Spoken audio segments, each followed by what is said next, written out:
Come on in, friends. Grab your favorite beverage, take a seat, and stay a while. I'm going to tell you a story about perseverance.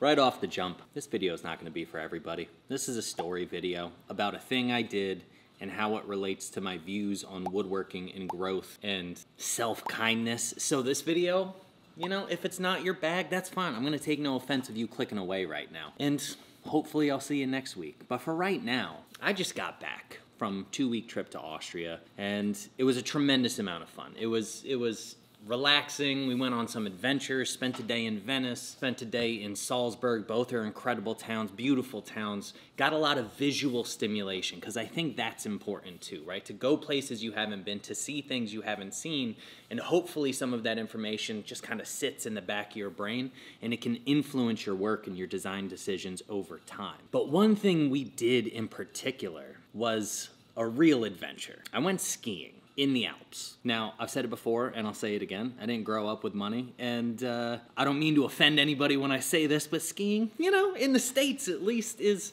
not a poor man's sport. So I didn't do a lot of it growing up. This is the 3rd time in my life I've been skiing. I did grow up an athlete. I played all of the sports all of the time into college, and so my confidence level, 10 out of 10. It was like, I've done it before. I've successfully gotten down mountains before. I'm certainly not going to be of the belief that I'm going to be the best skier on the mountain by any stretch of the imagination, but I believe that I have the capacity to do just about anything. It's the confidence with which I go through life. So, here's what happened. Let me tell you a tale. My girlfriend and I go to the Austrian Alps, and it was the thing that I wanted to do. I wanted to experience this because I love the mountains, I love hiking, I love camping, I love being outdoors and outdoor sports, and I miss winter sports. Now, my girlfriend grew up in Switzerland. She grew up skiing, so she knows how to do the thing, and she's quite good at it. And she's like, are you ready for this? Are you comfortable with this? And I was like, girl, I got this. It's gonna take me a minute. I'm gonna be realistic.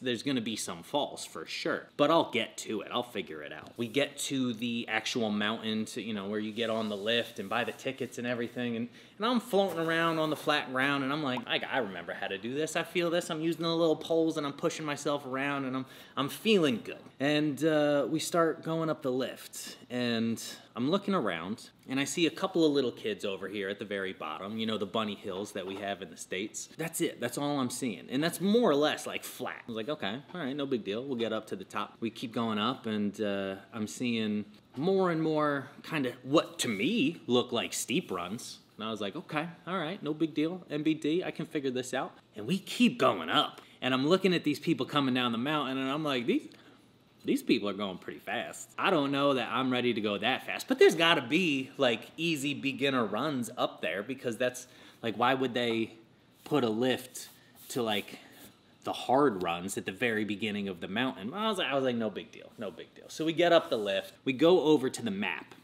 and I look, and there's no easy hills. So I was like, all right, that's fine. You know what? It's fine. I've done this before. I know how to ski. It's just gonna take me a minute to like get back on my feet. So we mosey on over very confidently to the edge of the first run. And I look down this hill, and this hill is, how do I phrase it? It's a cliff. It's a cliff. It's 90 degrees straight down for like, I don't know, 100, 150 yards. And it is just like, boop. And I was like, oh, okay, all right.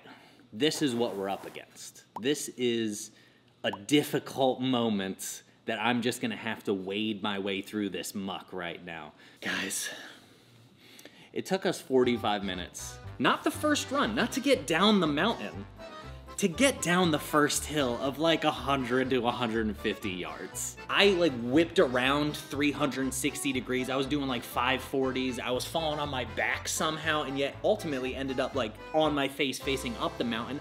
I don't know how any of it happened. It was anarchy, chaos. My girlfriend, sweet soul that she is, every time I fell, she was like, are you okay? And I had to remind her over and over, if there's one thing I'm good at in life, it's failing and being okay. But we got down to the bottom, and my girlfriend was like, number one, are you okay? Like physically, emotionally, spiritually, where you at? I was like, I'm totally fine. I'm having a blast because I'm going to be straight with you guys. And I don't mean to sound arrogant in any way when I say this.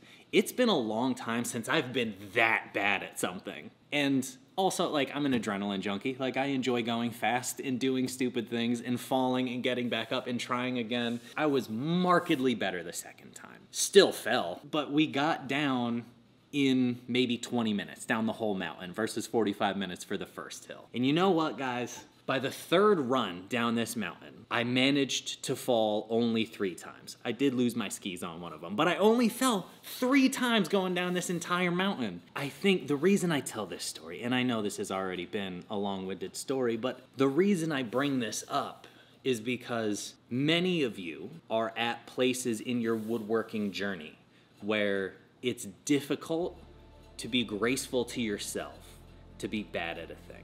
Because sometimes you might get it right by accident, right? Like you might make a thing and you're like, that's actually pretty good. Or you cut a dovetail and you're like, that came out stellar. And then you go to cut the next dovetail on the other corner and something goes wrong. And it's frustrating because you already did the thing well and it should be linear growth. It should get better, but there's a setback. And that's what happens in anything you try to get better at. And guys, when I tell you on the 4th run, it started to go back downhill. I was feeling so confident. It's the same thing that happens in woodworking. You might do a thing well the first time and then not know how you did it because you haven't done it right enough times to differentiate what feels proper from improper.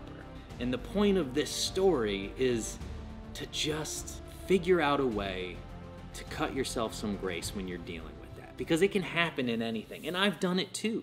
The example that I constantly use of that is the blanket chest that I made when I was in school. It's the first object I ever designed, and I use the word design carefully, with caution, because number one, I was in school, so I had the help of my teacher, Alan Lewis, who's a brilliant maker, designer, and teacher himself, and Neil Erasmus, who was our co-teacher at that point, and also a brilliant maker and teacher. 2 incredibly patient human beings in a school where I was absolutely the most novice when it came to both the craft and design. And so we ended up figuring out this design together, as is the case in school. That's the point of school. But I look at it now and I can clearly see Alad's influence on the design and how much I learned about design from that, even though it so closely resembles the original piece that we used as a base. I think I learned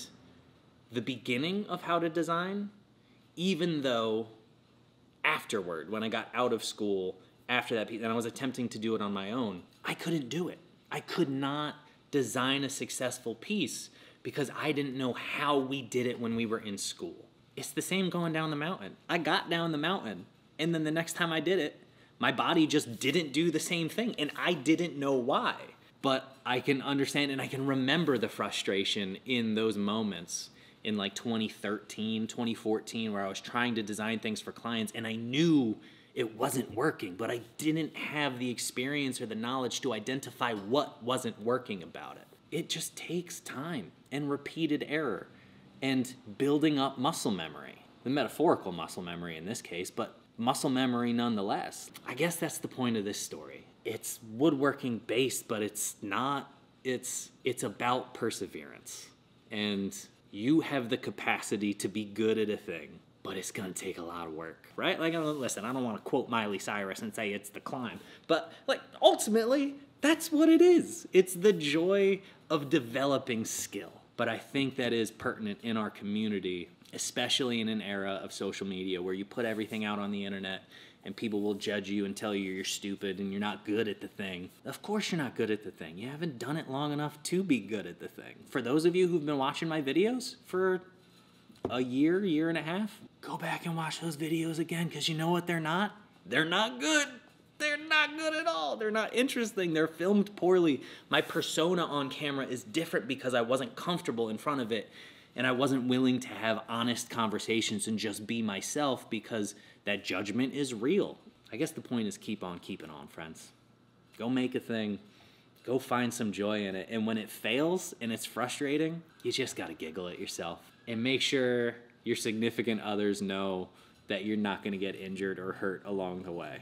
So that's it, friends. That's all I got to say. I've got a really exciting commission coming up that I think is gonna be a lot of fun for me to do, because I'm diving back into some old skill sets I haven't visited in a while, and for me to take you guys to be a part of, because it's different. And I think I'm gonna start working on that this afternoon. So that's the plan.